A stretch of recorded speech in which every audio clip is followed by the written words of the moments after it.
Hi dear friends, and welcome to my new video. Still with How to Teach Vocabulary by Scott Thornbury. Last time we started giving an overview of the chapters that we plan to discuss together. And also we introduced chapter 1, which is all about identifying words. What are the different types of words? How new words are coined? How new words are formed from old words? And how old words acquire new meanings. But before we continue our discussion on this topic, there is an important question. Is this important or is this essential for language teaching? Can this knowledge help learners and teachers?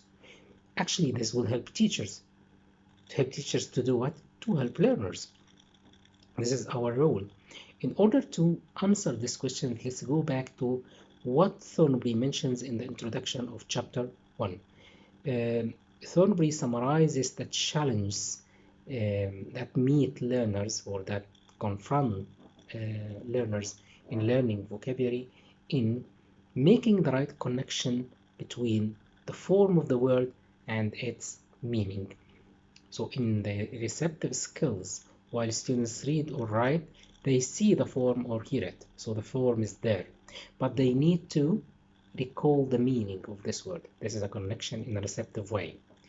And also, while students want to speak or they write or to write, they have the meaning in their mind. So they want to deliver a message or to deliver a meaning. The meaning is there, but they need to recall the right form of the word which fits the intended meaning. So this is also a type of connection between form and the meaning in a productive way.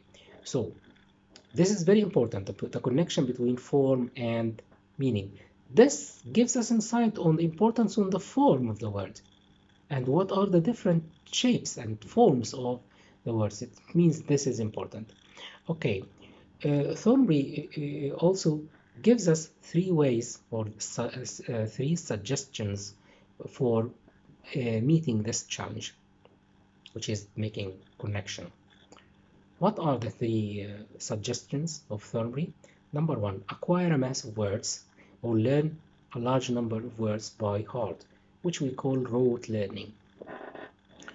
Number two, being able to recall these words when they know or when they need them, speaking, writing, or even when they're receiving the language. Number three, because of course we will not understand or we will not learn all the vocabulary of any language, this is impossible. So we need to develop strategies for coping with the gap of their knowledge. For example, students read a text and they come across a word they don't know. Now, what strategy can they use? They can guess the meaning of the words. How can they guess the meaning of these words? They can guess the meaning in two ways: from the context. If they understand the context, and if it is possible, they can understand it from the context. And sometimes you can guess the meaning of the word from its parts, from the parts of the word, from the form of the word. This is why being able to identify different types of words from the part of the teacher can help him find solutions or find ways to achieve the purposes or the three suggestions of Thornbury.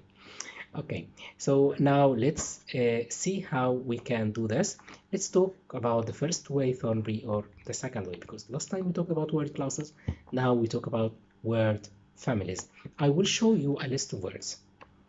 This list of words, or these words in the list, comprise a family. One of these words is not a member of the family. Can you spot it? Can you guess what it is? Please. Yes, of course, cause. It's very different from others in terms of the form and the meaning too. So this is not part. The other members are family. Which one? So each family has a father. Which word here do you think should be the father of this family? Yes, use. Why? Because this is the base word from which other members are formed. So this is the root. We call this word the root word. Okay, so this is the root word. And from the root, we formed other members. How did we form other members? Yes, by changing the form of the words. So changing the form, what do we call this change in the form? When we change the form of words to produce another member, we call this inflecting, inflecting. And we call the word inflected. So uses is inflected by the S. Reuse is inflected by the re. Useful is inflected by the full.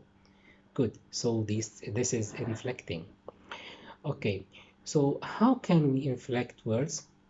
One way is by adding some letters or by adding extra parts to the words, either in the beginning or at the end, at the beginning of the word or at the end.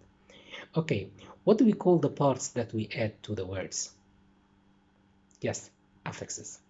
Affixes. So full, useful, full is an affix. Reuse, re is an affix. Okay, so whether it is at the beginning or at the end, it is an affix. But we can categorize, and this process of adding parts to the word is called affixation. When the part of the word that we add in the beginning or at the beginning, what do we call it? Yes, prefix. Good. Okay, and when it is at the end, what do we call it? Yes, suffix. Okay, so we have here prefix at the beginning, suffix at the end, and this the general term for suffix and prefixes is affix. The process is affixation, and the process of adding is affixation, and the change of form is called inflecting. What about the base form? What do we call it? Yes, root. Good. Just trying to remind you. Okay, now these are the different the different members of the family. I want you now to look at these different members of the family and think of a way to categorize these words into different categories or two different classes. Please pause the video, think of a way to categorize these or this list into different categories and then replay.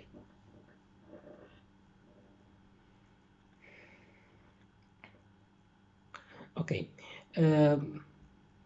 Yes, okay, if we look at this table, I think you have something similar. Yeah. So in what way is it categorized? If you look at the first column, reuse, yes, the affix is at the beginning, so this plus the root plus prefix. The next way, or the next column, the root plus suffix. Good. Okay. Now, can you think of another way? I will show you a table in which the words are categorized in two different ways. Can you tell me what can the headings be of each column? In what way these words are categorized? Pause, think, and replay.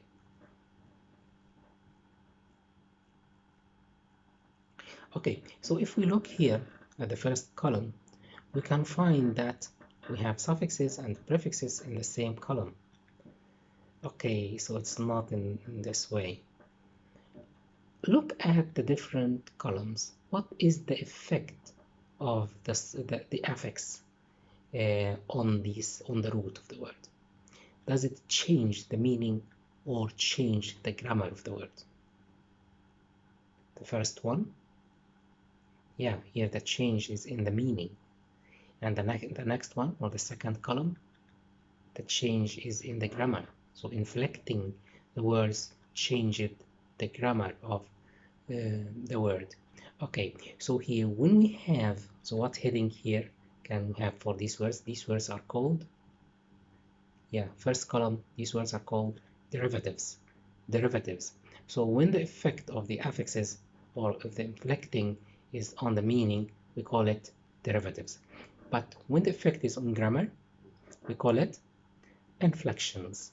Inflections, it comes from the word inflect.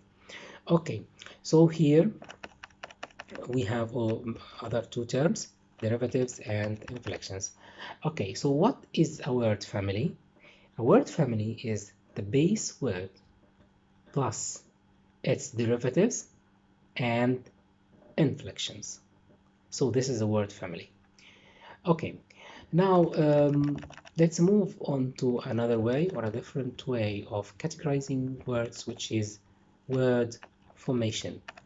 And here, look at these four words, the bold words, and I'd like you to think of how these words are formed. Think and replay.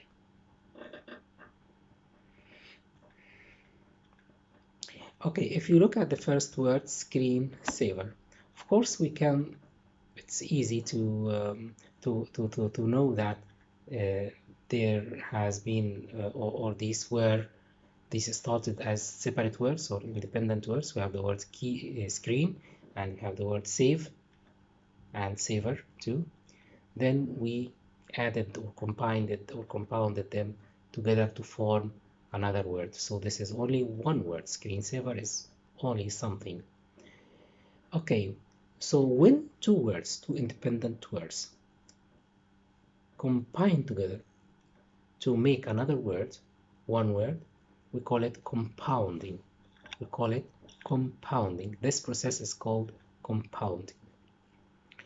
Okay, the next word. What's a branch? Let's branch.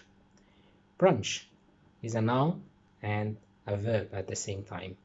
Brunch as a noun is the meal that between breakfast and lunch. Sometimes you don't have breakfast and you have it a bit late, so you don't have lunch. So you don't have breakfast, and you have something in between. We call it brunch. How is it formed? Yes, it has been formed by joining the two words, breakfast and lunch. But it is different from the first one because screensaver, screen kept its all letters and characteristics, and savor the same. But here brunch, breakfast, lost some of its parts, and lunch lost some of its parts. It's kind of blending. Yeah, and this word brunch can be called a blend. So screensaver is a compound, brunch is a blend. Good. Okay, let's move on to the next one. This is a must. Of course, we know that the word must, we have always used it as a modal verb, and now we use it as a noun. So over time, it changed the word class into a noun. It has been a verb to use a verb, and it's still used as a verb, but it developed to be used also as a noun. What do we call this process? Conversion. So we call it conversion. Okay, the next one, of course, here this is another example is Google. So Google started as a noun, but it has become also a verb. We can say Google it, like this. The next one, or number 4, which is flu. What does it mean, flu? Yes, influenza. Okay, influenza, and we have made it a short form. What do we call this? Clipping. Yes, because we clip the word into its short form. So this is also clipping. This is how a new word is coined or formed. So the word formation can help. What implication does it have on teaching the word formation or giving students insight on how these words or different ways of forming the words can help students focus on how the word is formed? So when words are formed, when they see or come across a word like infotainment, like this word, they can think, they can make up their mind and see information, tainment, they know that entertainment. So this is something that combine information with entertainment, so they can make this guess. Of course, also a must. This is a must. They can understand from or guess from their previous knowledge about the word must as a verb or a modal verb that this is something necessary. So this is how new words are formed, and this is what can help us. So instead of learning must as one word, we can learn him must as a modal verb and teach him must as a modal verb, and we can use it as a noun to mean something necessary. So here we taught them two words with the same of effort of one word. The word brunch is the same. They can easily, they provide the mnemonic, breakfast and lunch, the conversion. This word formation, or the way words are formed, is essential in teaching vocabulary for learners. It provides them, or it maximizes the number of words which relate to the first suggestion of Thornbury.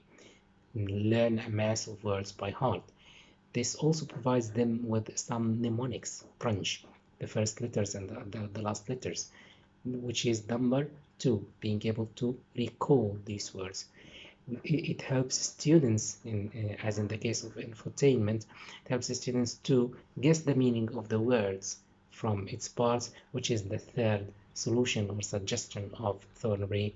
Develop strategies to um, cope with a gap in their knowledge. This is how, or this is two different ways of categorizing words, and this is what implications they have in teaching vocabulary and helping students to learn vocabulary more effectively.